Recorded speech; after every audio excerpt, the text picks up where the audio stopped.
1993 film. Wikipedia द्वारा प्रकाशित। अनाड़ी 1993 की भारतीय हिंदी भाषा की रोमांटिक ड्रामा फिल्म है जो सुरेश प्रोडक्शंस के बैनर तले डी रामा नायडू द्वारा निर्मित और के मुरली मोहना राव द्वारा निर्देशित है।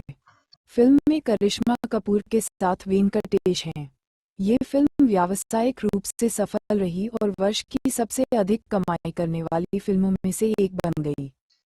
यह 1991 की तमिल फिल्म चिन्ना थंबी की रीमेक है जिसमें वेंकटेश चांती की अपनी भूमिका को दोहरा रहे हैं। कथानक। कहानी की शुरुआत सामंती जमींदारों की दुनिया में एक बच्ची राजनंदिनी सिंह के जन्म से होती है जिसका शब्द उन ग्रामीणों के लिए कानून है जो अपनी जमीन पर काम करते हैं। नंदिनी के 3 भाइयों ने लड़की के सम्मान में दावत दी। कार्यक्रम में गाने के लिए स्थानीय गायक के युवा बेटे को लाया जाता है। तीनों भाई नंदिनी को अपने बच्चे की तरह पालते हैं क्योंकि उनके माता पिता की मृत्यु हो चुकी थी। 5 साल की उम्र में एक ज्योतिषी भविष्यवाणी करता है कि नंदिनी परिवार में बहुत खुशियां लाएगी, लेकिन उसकी शादी उसकी पसंद पर आधारित होगी, न कि उसके बड़े भाइयों की पसंद पर। इससे भाई नाराज हो जाते हैं और ऐसा होने से रोकने के लिए उसका पालन पोषण घर की सीमा के भीतर ही किया जाता है। उसकी पढ़ाई घर पर ही होती है और जब वह बाहर जाती है तो सभी पुरुषों को नंदिनी से छिपने की चेतावनी दी जाती है और कहा जाता है कि नंदिनी को देखने पर गंभीर परिणाम भुगतने होंगे। राज नंदिनी युवावस्था तक पहुंचती है। उसके आसपास जिन कुछ लोगों को अनुमति है उनमें सर्विस स्टाफ और उसके अंगरक्षक शामिल हैं। इस बीच गाना गाने वाला लड़का राम बड़ा होकर सोने के दिल वाला एक भोला और भोला व्यक्ति बन जाता है। उनका पालन पोषण उनकी विधवा मां सावित्री ने किया। वह स्कूल नहीं जाता और अपना समय गाने और गांव के लोगों का मनोरंजन करने में बिताता है।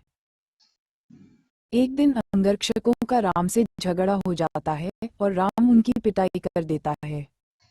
राम के भोलेपन और युद्ध कौशल से प्रभावित होकर नंदिनी के भाई राम को नंदिनी के अंगरक्षक और बटलर के रूप में नियुक्त करते हैं।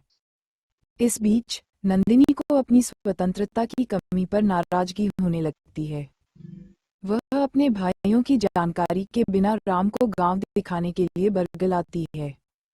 रामा उसकी इच्छा पूरी करता है और उसे गांव दिखाता है, जिसके परिणामस्वरूप नंदिनी बीमार पड़ जाती है। नंदिनी के बीमार होने के लिए राम को दोषी ठहराया जाता है और भाइयों द्वारा उसकी पिटाई की जाती है, जो सोचते हैं कि राम ने अपने कर्तव्य की उपेक्षा की है। नंदिनी, जो अभी अभी राम को पसंद करने लगी है, उसकी पिटाई का कारण बनने के लिए दोषी महसूस करती है। वह अपनी दवा चांती के साथ साझा करती है, जो अनजाने में नंदिनी को अपनी मां के बराबर बताती है, क्योंकि वह कुछ ऐसे लोग हैं जो वास्तव में उसकी परवाह करते हैं। ये घटना उन्हें भावनात्मक रूप से करीब लाती है। नंदिनी को एहसास होता है कि वह अब राम से प्यार करने लगी है। एक दिन एक फैक्ट्री कर्मचारी को नंदिनी पर घूरने के लिए दंडित किया जाता है। वह नंदिनी को उसके भाइयों के स्वामित्व वाली नई फैक्ट्री के उद्घाटन पर मारने की साजिश रचता है। रामा ने साजिश को सुन लिया और नंदिनी को बचाने की बेताब कोशिश में उस पर झपट पड़ा और अनजाने में उसे सार्वजनिक रूप से छू लिया। नंदिनी को कोई आपत्ति नहीं है और वह ये तर्क देकर राम का बचाव करती है कि राम सार्वजनिक रूप से ऐसा कुछ नहीं करेगा। लेकिन उसके भाई नाराज हैं। उन्होंने उसे इस हद तक पीटा कि वह लगभग मर ही गया। नंदिनी उन्हें रोकती है और उसे समझाने का मौका देती है। जब राम स्थिति बताते हैं तो उनका सिर शर्म से झुक जाता है।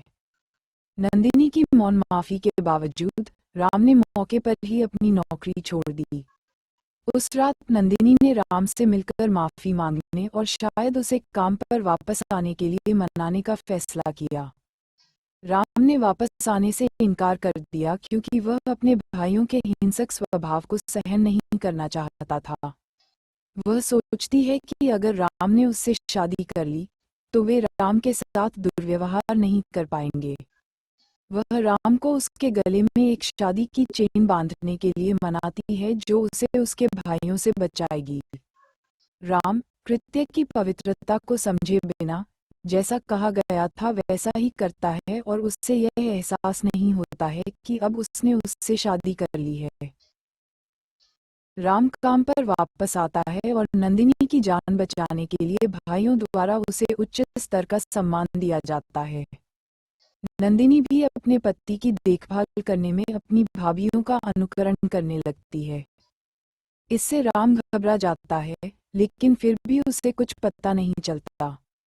उसके व्यवहार में बदलाव को उसकी भाभी ने देखा और भाइयों से आग्रह किया कि स्थिति और खराब होने से पहले नंदिनी की शादी कर दी जाए। यह महसूस करते हुए कि वे उससे शादी करने की कोशिश कर रहे हैं, नंदिनी राम को समझाने की कोशिश करती है कि वे पहले से ही शादीशुदा हैं।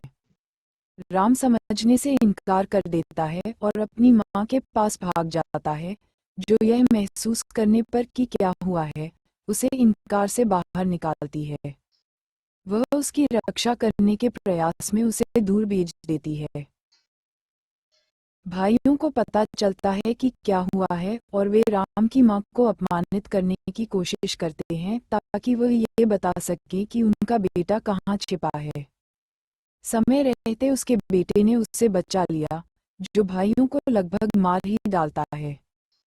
भाइयों की पत्नियां उन्हें मारने से रोकती हैं और नंदिनी को बचाने के लिए कहती हैं, जिसने अपने भाइयों के यातनापूर्ण कृत्यों को सुनने के बाद उन्हें गले लगाकर आत्मविनाश का सहारा लिया। राम अपनी पत्नी को बचाने के लिए पीछे भागता है, जिसमें वह सफल हो जाता है। फिल्म नंदिनी के ठीक होने के साथ समाप्त होती है। ढालना: वेंकटेश राम के रूप में, राज नंदिनी सिंह के रूप में करिश्मा कपूर, राखी गुलजार राम की मां सावित्री के रूप में, विक्रम सिंह उर्फ भाई राजा के रूप में सुरेश ओबरॉय, सुरेंद्र सिंह मंझले राजा के रूप में आदि ईरानी, विनय सिंह छोटे राजा के रूप में गुलशन ग्रोवर, भाई राजा की पत्नी मंजुला सिंह के रूप में बीना बैनर्जी, जॉनी लीवर बबलू के रूप में, रघु के रूप में लक्ष्मीकांत बेदे, सुब्बिराज राज ज्योतिषी के रूप में, पागल ग्रामीण के रूप में राजू श्रेष्ठ, बिजली के रूप में प्रिया अरुण, सुधारानी सुधा के रूप में मंझले भाई की पत्नी, शुभा खोटे, दिनेश हिंगू। साउंड ट्रैक संगीत आनंद मिलिंद द्वारा रचित है। गीत समीर ने लिखे हैं। टिप्स ऑडियो कंपनी पर जारी किया गया संगीत। सभी गाने लोकप्रिय हैं।